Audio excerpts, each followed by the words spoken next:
یہ بات سن کر سروری بیگم دل میں خوش ہو گئی۔ اس نے سوچا کہ MPA کی بیگم سے 10-20 ہزار تو مل ہی جائیں گے۔ میری خوشی کی بات چھوڑو، اس نے اپنی خوشی چھپاتے ہوئے کہا، تمہارا کام ہونا چاہیے۔ ایسا کرو کہ کل اپنی بیٹی کو میرے پاس لے آؤ، میں فرزانہ بیگم سے ملاقات کا وقت لینے کی کوشش کرتی ہوں۔ تمہارے پاس ان کا پتہ اور فون نمبر ہوگا؟ سعدیہ نے اپنے پرس سے ایک کاغذ نکال کر سروری بیگم کو دیا اور بولی، اس پر فرزانہ بیگم کا پتہ اور فون نمبر لکھا ہوا ہے۔ سروری بیگم نے پتہ اور فون نمبر اپنے رجسٹر میں لکھ لیا۔ فرزانہ بیگم نے حیرت اور دلچسپی سے سروری کی بات سنی، پھر نادیہ کو گود میں لے کر دیکھا۔ وہ بھولی بھالی اور خوبصورت بچی اسے بہت اچھی لگی۔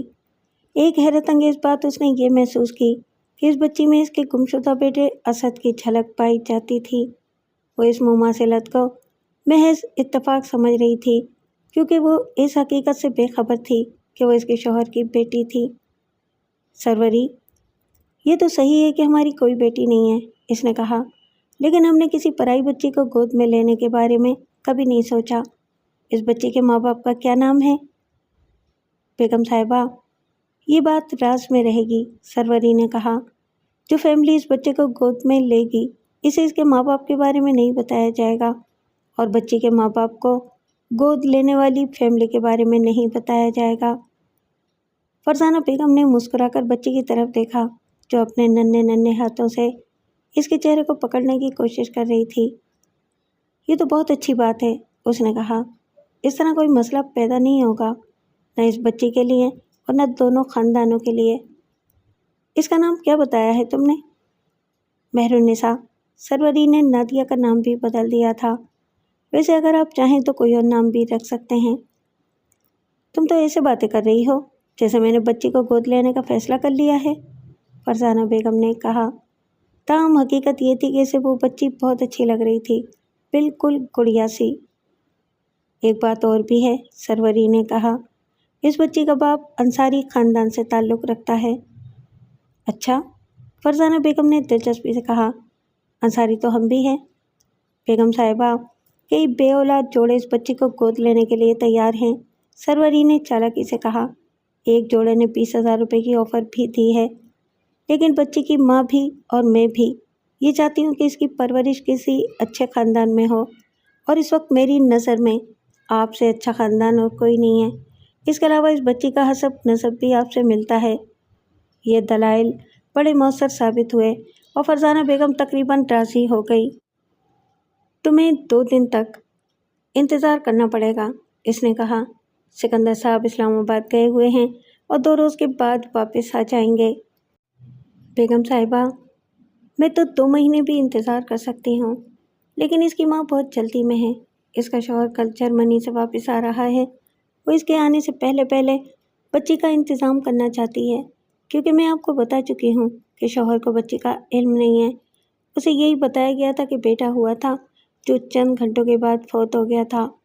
فرزانہ بیگم نے پہلی بار بچی کو پیار کیا اور اس کے چہرے پر نظریں جما کر سوچنے لگی۔ میں ایک کام کر سکتی ہوں، سروری نے مزید کہا، اس بچی کو عارضی طور پر کسی دوسرے جوڑے کے سپرد کر دیتی ہوں۔ 3-4 روز بعد آپ سے دوبارہ آ کر پوچھ لوں گی۔ اس نے بچی کو لینے کے لیے ہاتھ پھیلائے۔ فرزانہ بیگم کا دل نہیں چاہا کہ بچی کو واپس کریں۔ اس نے قدری توقف کے بعد کہا، عارضی طور پر تو میں بھی رکھ سکتی ہوں، کیا تمہیں کچھ پیسے بھی دینے پڑیں گے؟ سروری نے دل میں کہا، آج کل پیسے کے بغیر کوئی شخص ایک دن کا بھی نہیں دیتا۔ اس دنیا کا سارا کاروباری پیسے پر چل رہا ہے۔ پھر اونچی آواز سے کہا، بیگم صاحبہ، بچی کی کوئی قیمت نہیں ہے، لیکن میری خدمات کے سلے میں آپ جو مناسب سمجھیں دے دیں۔ میرا اصل کام رشتے کرانا ہے۔ کبھی کبھی کوئی ایسا کام بھی آ جاتا ہے جس میں 4 پیسے زیادہ مل جاتے ہیں۔ فرزانہ بیگم کو بچی پسند آ گئی تھی اور اس نے اسے رکھنے کا فیصلہ بھی کر لیا تھا۔ اسے یقین تھا کہ شوہر اس کے فیصلے پر کوئی اعتراض نہیں کرے گا۔ وہ اندر گئی اور 25,000 روپے لا کر سروری کے ہاتھ پر رکھ دیے۔ پھر اس نے احتیاطاً سروری کا پتہ نوٹ کر لیا اور رسید بھی لکھوا لی۔ سعدیہ سروری کے گھر میں انتظار کر رہی تھی۔ وہ توقع کر رہی تھی کہ فرزانہ بیگم بچی کو قبول کر لے گی، تاہم اسے پورا یقین نہیں تھا۔ بڑے لوگوں کا کیا بھروسہ، ان کی طبیعت چاہے تو سونے کے بھاؤ مٹی خرید لیں اور طبیعت نہ چاہے تو مٹی کے بھاؤ سونا خریدنے سے انکار کر دیں۔ اگرچہ سعدیہ نے پیسوں کی کوئی بات نہیں کی تھی، تاہم وہ سروری کو 1000 روپے دینے کا ارادہ رکھتی تھی۔ تقریباً 2 گھنٹے کے بعد جب سروری خالی ہاتھ گھر میں داخل ہوئی تو سعدیہ نے اطمینان کا سانس لیا، گویا کام ہو گیا تھا۔ بھائی بہت محنت کرنا پڑی، سروری صوفے پر بیٹھتے ہوئے بولی۔ ممبر صاحب کی بیگم کسی طرح سے راضی نہیں ہو رہی تھیں۔ اللہ معافی دے، آج مجھے بہت سارا جھوٹ بولنا پڑا۔ اچھا؟ سعدیہ نے آنکھیں پھیلائیں۔ جب وہ کسی طور پر راضی ہوتی دکھائی نہ دی تو میں نے یہ کہہ دیا کہ بچی انہی کی ذات برادری سے تعلق رکھتی ہے، پھر کہا کہ ایک بے اولاد جوڑا بچی کے لیے 20,000 روپے دینے پر تیار ہے، وہ معاملہ ہر صورت میں آج ہی نمٹانا ہے۔ پھر کیا ہوا؟ پھر کیا ہونا تھا؟ اس نے بچی کو رکھ لیا۔ سروری بیگم، میں نے آپ کے ساتھ کوئی بات طے نہیں کی تھی۔ سعدیہ نے پیسے دینے کے ارادے سے تمہید باندھی۔ فکر نہیں کرو، سروری نے اس کی بات کاٹتے ہوئے اپنا پرس کھولا۔ میں نے کبھی بے اصولی نہیں کی، میں کاروباری عورت ہوں اور لوگ مجھ پر بھروسہ کرتے ہیں۔ یہ لو، اس نے 5,000 روپے گن کر سعدیہ کو دیے۔ یہ تمہارا حصہ ہے، رکھ لو۔ میں تم پر کوئی احسان نہیں کر رہی اور نہ ہی میں نے تمہاری بیٹی کا سودا کیا ہے۔ میں نے بیگم سکندر کو صاف بتا دیا تھا کہ میں اپنے کام کی فیس ضرور لیتی ہوں، اس فیس میں سے یہ تمہارا حصہ ہے۔ آئندہ بھی اگر ایسا کوئی مسئلہ ہو تو میرے پاس آ جانا۔ سعدیہ نے پیسے تو لے لیے مگر یہ بات اسے اچھی نہیں لگی۔ وہ یوں محسوس کر رہی تھی جیسے اپنی بیٹی کی قیمت وصول کر رہی ہو۔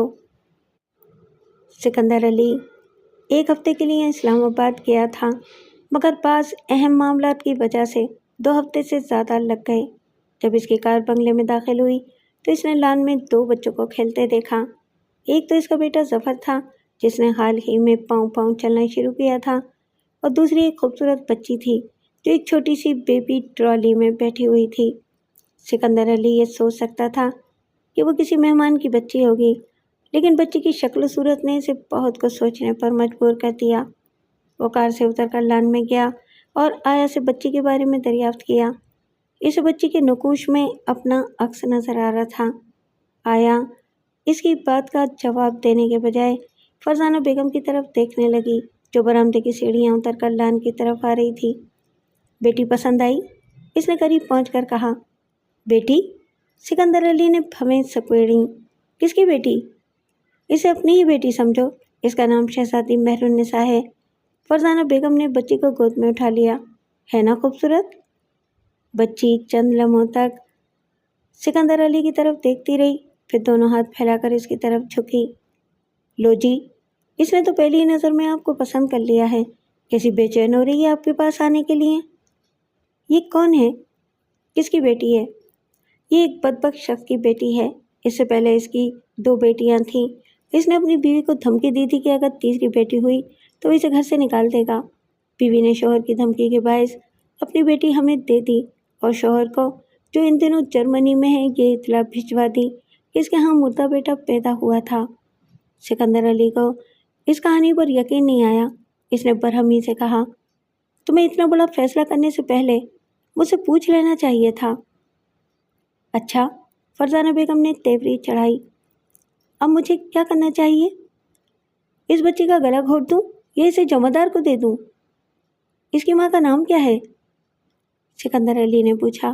اسے یہ شک ہو گیا تھا کہ مہر النساء سعدیہ کی بیٹی تھی۔ اس بچی کو سروری نامی ایک عورت لائی تھی۔ اس نے اس کے ماں باپ کا نام نہیں بتایا۔ وہ ہمارا نام بھی اس کے ماں باپ کو نہیں بتائے گی۔ اس طرح مستقبل میں بچی کے لیے کوئی نفسیاتی مسئلہ نہیں ہوگا۔ یہ بچی اغوا شدہ یا کسی کی ناجائز اولاد بھی ہو سکتی ہے۔ میرے پاس سروری کا پتہ موجود ہے۔ وہ شریف عورت ہے اور رشتے ناطے کا کام کرتی ہے۔ میرا خیال ہے کہ اغوا شدہ لڑکیاں شرفا کے گھروں میں نہیں لائی جاتی۔ ویسے آپ بے شک انکوائری کروا لیں، مجھے یقین ہے کہ آپ کا اندیشہ غلط ثابت ہوگا۔ مہر النساء نے ایک بار پھر سکندر علی کی طرف ہاتھ پھیلائے۔ خون کا رشتہ جوش مار رہا تھا۔ سکندر علی نے بھی اپنے سینے میں بچی کے لیے تڑپ محسوس کی۔ اور نہ چاہتے ہوئے بھی اسے گود میں لے لیا۔ اس کے ساتھ ہی اس نے عجیب سی طمانینت محسوس کی۔ اسے یقین ہو گیا کہ وہ اس کی بیٹی تھی۔ بچی اس کے منہ، آنکھوں اور ناک کو پکڑنے کی کوشش کر رہی تھی۔ تم نے اس کا نام کیا بتایا ہے؟ اس نے پوچھا۔ مہرالنساء۔ پہلے تم نے کچھ اور نام بتایا تھا۔ میں اسے پیار سے شہزادی کہتی ہوں، شہزادی مہرالنساء کیسا نام ہے؟ نام تو برا نہیں، لیکن یہ تم نے مسئلہ پال لیا ہے۔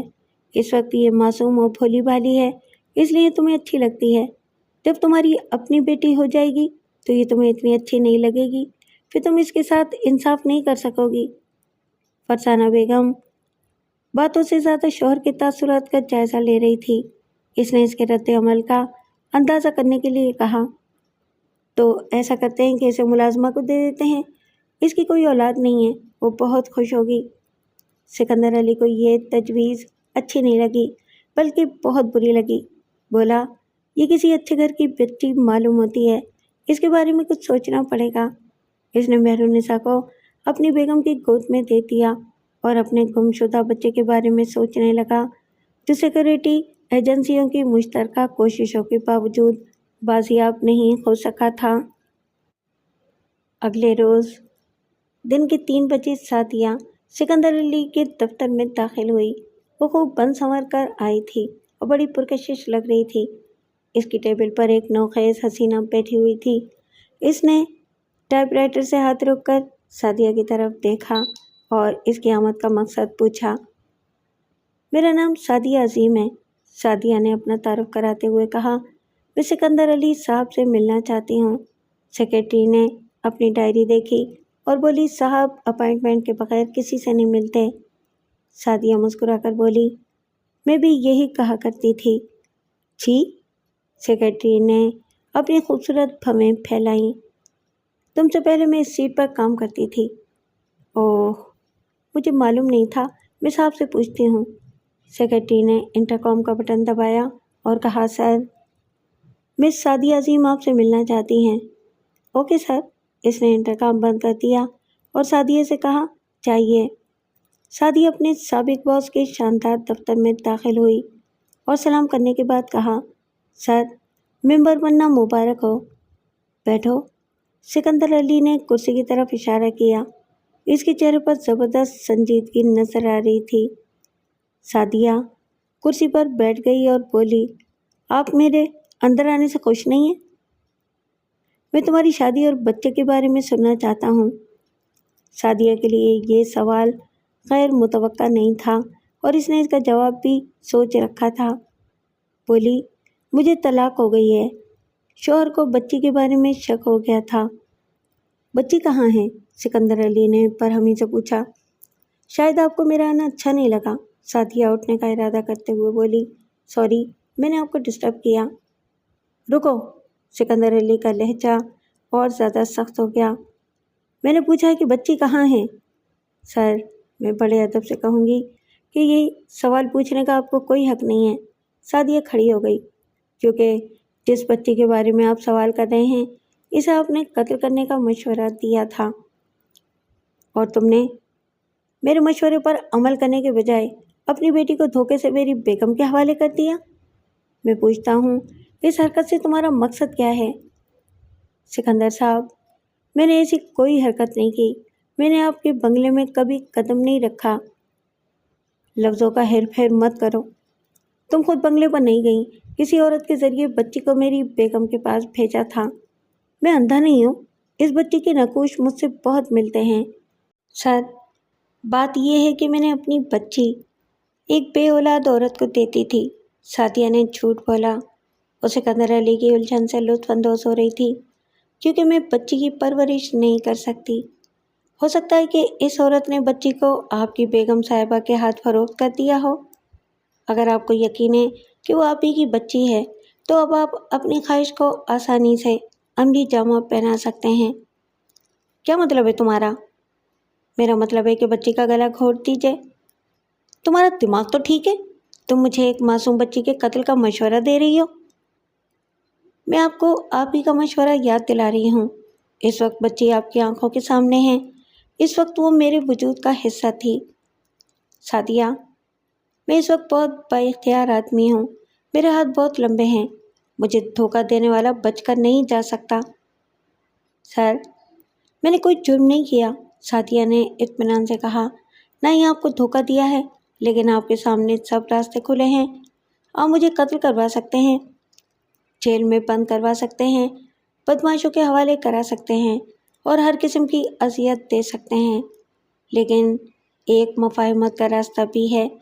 آپ مجھے اپنی بیوی بنا کر بھی رکھ سکتے ہیں، میں ہر مصیبت برداشت کرنے کے لیے تیار ہوں۔ ایک راستہ اور بھی ہے، بیٹی کو اپنے پاس رکھو اور ماں بن کر اس کی پرورش کرو۔ مجھے یاد ہے کہ یہاں سے جاتے وقت تم نے بھی یہی کہا تھا، میں تمہاری کچھ مدد کر دیا کروں گا۔ اس وقت میرا دماغ ٹھکانے پر نہیں تھا۔ جو بچی آپ کے پاس ہے، اگر وہ میری ہی بیٹی ہے تو اسے بے شک میرے حوالے کر دیں، لیکن یہ میرا مسئلہ ہے کہ مجھے اس کے ساتھ کیا کرنا چاہیے۔ میں اسے سمندر میں پھینکوں یا کسی یتیم خانے میں داخل کراؤں؟ اگر سکندر علی نے بیٹی کو دیکھا نہ ہوتا، اسے سینے سے نہ لگایا ہوتا، تو شاید وہ یہ کہتا کہ میری طرف سے اسے جہنم میں ڈال دو، لیکن اب یہ بات اس کے لیے ممکن نہیں تھی۔ اس نے غصے سے پوچھا، تم چاہتی کیا ہو؟ میں آپ کو مبارکباد دینے اور جاب کے بارے میں پوچھنے آئی تھی۔ نہیں، میرا خیال ہے کہ تم میرا مذاق اڑانے آئی تھی۔ سعدیہ موضوع بدلتے ہوئے بولی، میں نے اخبار میں آپ کے بیٹے کی گمشدگی کے بارے میں پڑھا تھا، اس کا کچھ پتہ چلا؟ اسد کے ذکر سے سکندر علی اداس ہو گیا۔ اسد کو وہ اپنے تینوں بیٹوں سے زیادہ چاہتا تھا۔ اس کو یاد کر کے اس کے دل پر چوٹ سی لگتی تھی۔ اسد کا ابھی تک کچھ پتہ نہیں چلا، اس نے جواب دیا۔ پولیس کا خیال ہے کہ اس کے اغوا میں کسی سیاسی مخالف کا ہاتھ ہے۔ اگر کسی ڈاکو نے یہ واردات کی ہوتی تو وہ تاوان کا مطالبہ ضرور کرتا۔ وہ افسردگی سے سر ہلانے لگا۔ شاید تمہیں ایک بات معلوم نہیں ہوگی، مہرالنساء کی شکل اسد سے بہت ملتی جلتی ہے۔ مہرالنساء؟ مہرالنساء کون ہے؟ سعدیہ کی حیرت اصلی تھی۔ کیا تمہاری بیٹی کا نام مہرالنساء نہیں ہے؟ میری بیٹی؟ کیا وہ آپ کی بیٹی نہیں ہے؟ سعدیہ نے کہا، اور میں نے اس کا نام نادیہ رکھا تھا۔ نام سے کوئی فرق نہیں پڑتا، ممکن ہے کہ نام اس عورت نے تبدیل کر دیا ہو جو بچی کو لے کر ہمارے بنگلے میں آئی تھی۔ میری بیگم کو یہ نام بہت پسند آیا ہے، وہ اسے شہزادی مہرالنساء کہتی ہے۔ سعدیہ یہ بات سن کر خوش ہو گئی۔ اس نے کہا، سر، پھر تو آپ کو بہت خوش ہونا چاہیے، بیٹی کی وجہ سے آپ اسد کی جدائی کا زخم بھول جائیں گے۔ مجھے آج کی نہیں، مستقبل کی فکر ہے۔ اگر ہماری ایک دو بیٹیاں ہو گئیں تو مہرالنساء میری بیگم کی نظروں سے گر جائے گی، اور کوئی عجب نہیں کہ وہ اسے نوکر سمجھنے لگ جائے۔ سر، میرے مستقبل کا کیا ہوگا؟ ایک مشکوک بیٹی کی وجہ سے کون میرے ساتھ شادی کرے گا؟ کیا تم نے یہ نہیں کہا تھا کہ بچے کی خاطر تم ساری زندگی ایسے ہی گزار دو گی؟ کہا تو اور بھی بہت کچھ تھا، مگر آپ نے میری کسی بات کو قابل توجہ نہیں سمجھا، سعدیہ نے کہا۔ وہ ہنوز کرسی کی پشت پر ہاتھ رکھے کھڑی تھی۔ مجھے اجازت ہے؟ ایسا کرو، پرسوں مجھے دوبارہ ملو، اس مسئلے کا کوئی حل سوچنا پڑے گا۔ میں اس مسئلے پر بہت سوچ چکی ہوں، اب آپ کے سوچنے کی باری ہے، سعدیہ نے کہا اور خدا حافظ کہہ کر باہر نکل گئی۔ وقت اپنی مخصوص رفتار سے گزرتا رہتا ہے، کسی کو اس کی رفتار بہت تیز اور کسی کو بہت سست محسوس ہوتی ہے، لیکن اس میں کبھی وقفہ نہیں آتا، وقت گزرتا ہی چلا جاتا ہے۔ اسد علی کی گمشدگی کا واقعہ 25 سال پرانا ہو چکا تھا، لیکن سکندر علی کے گھر میں اس کا ذکر کبھی موقوف نہیں ہوا تھا۔ اس عرصے میں اس کے ہاں 2 بیٹیاں اور 1 بیٹا پیدا ہوا تھا۔ اس طرح مہرالنساء کو ملا کر اس کی 3 بیٹیاں اور 3 بیٹے ہو گئے تھے۔ ان میں سے 4 بچوں کی شادیاں ہو چکی تھیں اور وہ سب بچوں والے ہو گئے تھے۔ سکندر علی نے سیاست اور کاروبار میں بہت ترقی کی تھی۔ اس کے بیٹے اور داماد فیکٹریوں کے مالک تھے۔ وہ اپنے علاقوں سے اسمبلی کے ممبر بھی منتخب ہوتے رہتے تھے اور مختلف وزارتوں پر بھی فائز چلے آ رہے تھے۔ سکندر علی خود بھی صوبائی اور وفاقی وزیر رہ چکا تھا۔ ان ساری کامیابیوں کے دوران اسے اسد علی بہت یاد آتا تھا۔ وہ ہمیشہ اس یقین کا اظہار کرتا رہتا تھا کہ اسد علی زندہ تھا۔ اس کی بیگم کا بھی یہی خیال تھا۔ دونوں کئی دفعہ اسے خواب میں دیکھ چکے تھے۔ 25 سال گزرنے کے باوجود وہ اس کی تلاش جاری رکھے ہوئے تھے۔ اسد علی کو اس کے وہ بھائی بہن بھی بہت یاد کرتے رہتے تھے جو اس کی گمشدگی کے بعد پیدا ہوئے تھے۔ ڈرائنگ روم میں اسد کی ایک قد آدم تصویر آویزاں تھی جو سکندر علی نے کراچی کے بہترین آرٹسٹ سے بنوائی تھی، اور ظاہر ہے کہ وہ اسد کے بچپن کی تصویر تھی۔ ایک 2 سالہ بھولے بھالے اسد کی تصویر جو خاندان کے ہر فرد کے دل و دماغ پر نقش تھی۔ سکندر علی کے پوتے پوتیاں اور نواسے نواسیاں اس تصویر کے بارے میں پوچھتے، اور جب انہیں بتایا جاتا کہ وہ ان کے چچا اور ماموں کی تصویر تھی تو وہ بہت حیران ہوتے اور زیادہ غور سے تصویر کو دیکھنے لگتے۔ اس تصویر کی وجہ سے ملاقاتی بھی اسد کا ذکر کرنے پر مجبور ہو جاتے تھے، اور جب سکندر علی اسد کے زندہ ہونے کی بات کرتا تو ملاقاتی چپ سے ہو جاتے۔ وہ اسد علی کے زندہ ہونے کو محض ایک موہم سی خواہش سمجھتے تھے، لیکن اسد علی زندہ تھا اور بہت مطمئن زندگی گزار رہا تھا۔ وہ کریم بخش اور رحمت بی بی کو اپنے والدین سمجھتا تھا۔ کریم بخش نے اس کی شادی اپنی بہن کی بیٹی سے کرتی تھی جس کا نام شاداں تھا، تاہم اسد علی نے اس کا نام ارشاد بی بی رکھ دیا تھا۔ اس کے 2 بچے تھے، ایک بیٹی تھی جس کا نام مریم اور عمر 7 سال تھی، ایک بیٹا تھا جس کا نام یوسف اور عمر 4 سال تھی۔ اسد علی جو بھٹکر نامی قصبے میں امیر بخش کے نام سے مشہور تھا، اس علاقے میں بہت نمایاں حیثیت کا مالک تھا۔ اس نے انٹر تک تعلیم حاصل کی تھی اور قصبے کے واحد سیکنڈری اسکول کا ہیڈ ماسٹر تھا۔ اس نے خود بھی اسی اسکول میں تعلیم حاصل کی تھی۔ میٹرک اور انٹر کا امتحان اس نے پرائیویٹ امیدوار کی حیثیت سے پاس کیا تھا۔ وہ بھٹکر کا سب سے زیادہ تعلیم یافتہ شخص تھا اور لوگ پیچیدہ معاملات کے سلسلے میں اس کے پاس مشورے کرنے آتے تھے۔ شام کے وقت وہ اپنے گھر کے سامنے چند چرپائیاں ڈال دیتا اور قصبے کے لوگ اس کی پرحکمت باتیں سننے کے لیے وہاں جمع ہو جاتے۔ غرض یہ کہ اسد علی اس قصبے میں نہایت سادہ اور پر اطمینان زندگی گزار رہا تھا۔ کریم بخش ایک معمولی زمیندار تھا۔ اس کے گھر میں جدید دور کی آسائشیں نہیں تھیں۔ اسد علی کی تنخواہ بہت تھوڑی تھی۔ ایک سیکنڈری اسکول کے ہیڈ ماسٹر کی تنخواہ کلرک کی تنخواہ سے زیادہ نہیں ہوتی، لیکن ان کے گھر میں قناعت اور اطمینان کی دولت تھی جس کی لذت لفظوں میں بیان نہیں کی جا سکتی۔ لیکن ایک دن اسد علی کی اس پرسکون زندگی میں ایک چھوٹی سی لہر اٹھی جو رفتہ رفتہ طوفان کی شکل اختیار کرتی چلی گئی۔ وہ موسم بہار کے دن تھے اور بھٹکر کے قریبی جنگل میں چند شکاریوں نے ڈیرا لگا رکھا تھا۔ اسد علی کو اطلاع ملی کہ وہ لوگ بڑی تعداد میں تلور اور دیگر نایاب پرندوں کا شکار کر رہے ہیں۔ یہ اطلاع ملتے ہی وہ چند معززین کو ساتھ لے کر شکاریوں کے ڈیرے پر پہنچ گیا۔ شکاری تعداد میں کل 5 تھے۔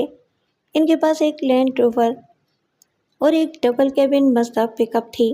اس وقت شام ہو رہی تھی اور تمام شکاری ڈیرے پر موجود تھے۔ بھٹکر کے 2 دیہاتی شکار کیے ہوئے جانور صاف کر رہے تھے۔ اسد علی کو دیکھ کر وہ احتراماً کھڑے ہوئے اور جھک کر سلام کیا۔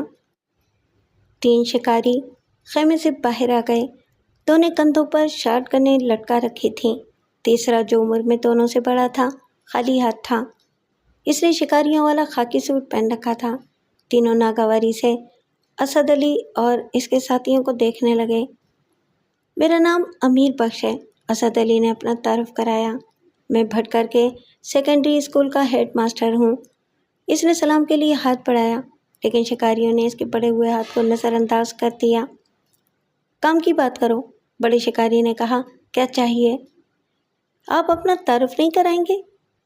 مجھے مراد شاہ کہتے ہیں، بڑے شکاری نے کہا۔ تم شاید اپنے اسکول کے لیے کوئی چندہ وغیرہ مانگنے آئے ہو۔ ایسی بات نہیں ہے، اسد علی ان کے استہزائیہ رویے کو نظر انداز کرتے ہوئے بولا۔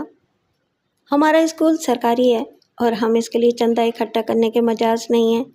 ہمیں پتہ چلا ہے کہ آپ یہاں نایاب جانوروں کو بلا مقصد ضائع کر رہے ہیں۔ پھر تم کیا چاہتے ہو؟ میں آپ سے یہ گزارش کرنے آیا ہوں